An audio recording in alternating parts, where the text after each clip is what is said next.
تو جو بندہ روزانہ ہر وقت اللہ کا نام لے گا، اللہ اس سے دنیا کی مصیبتوں کو کیوں نہیں ٹالیں گے؟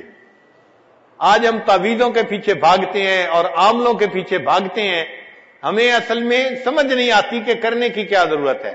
ہم اپنی زندگی شریعت کے مطابق بنائیں اور جو اذکار ہیں ان کو کریں، اللہ تعالی ہمیں پریشانیوں سے بچائیں گے۔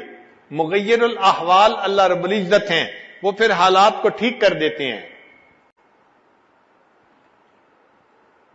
تو جو شخص کثرت سے ذکر کرتا ہے پھر اللہ رب العزت دنیا کی پریشانیوں سے بھی اس کو محفوظ فرما لیتے ہیں اور اس کا دل کا سکون بھی عطا فرما دیتے ہیں۔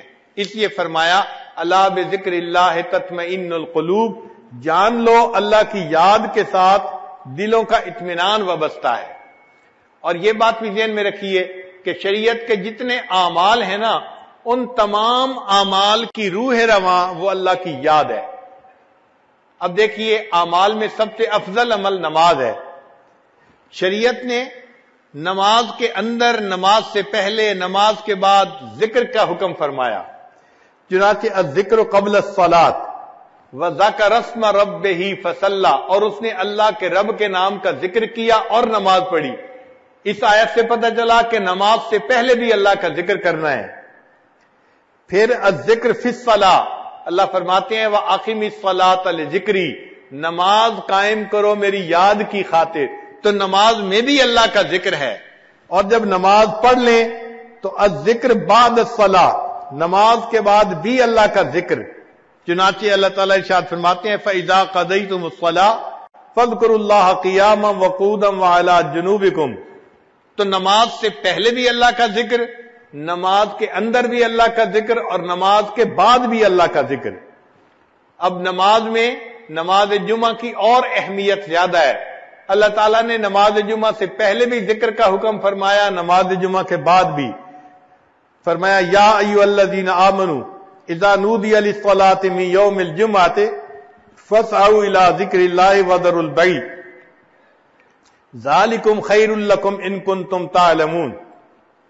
پھر جب نماز جمعہ ادا کر لی تو الذکر بعد الجمعہ فرمایا فاذا قضیت الصلاۃ فانتشروا فی الارض وابتغوا من فضل اللہ واذکروا اللہ کثیرا لعلکم تفلحون۔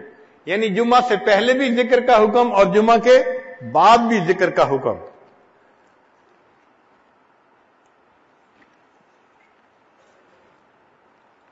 نماز کے بعد حج کا عمل لے لیجئے۔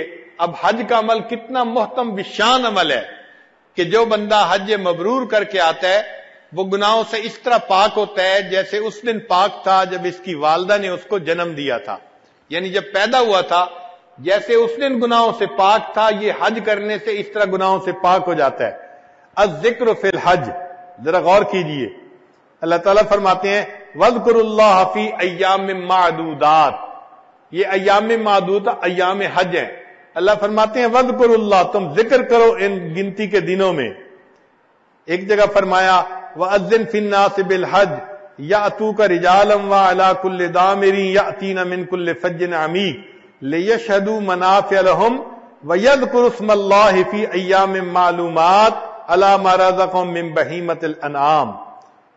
حدیث پاک میں بھی ہے، نبی علیہ السلام نے ارشاد فرمایا، ابو ہریرہ نے فرماتے ہیں کہ انہوں نے سنا نبی علیہ السلام کو یہ فرماتے ہوئے من طاف بالبیت سبعا لم يتکلم فیہ الا سبحان اللہ والحمد للہ ولا الہ الا اللہ واللہ اکبر ولا حول ولا قوة الا باللہ محیت عنہ عشر سیئات وکتبت لہ عشر حسنات ورفع لہ عشر درجات، کہ جو بندہ اس طرح طواف کرے 7 چکر لگائے کہ اس میں وہ سبحان اللہ والحمد للہ ولا الہ الا اللہ واللہ اکبر یہ پڑھتا رہے، اس کے سوا کوئی کلام نہ کرے، اللہ تعالیٰ 10 گناہوں کو مٹا دیتے ہیں، 10 نیکیاں عطا فرما دیتے ہیں اور 10 درجے بلند فرما دیتے ہیں۔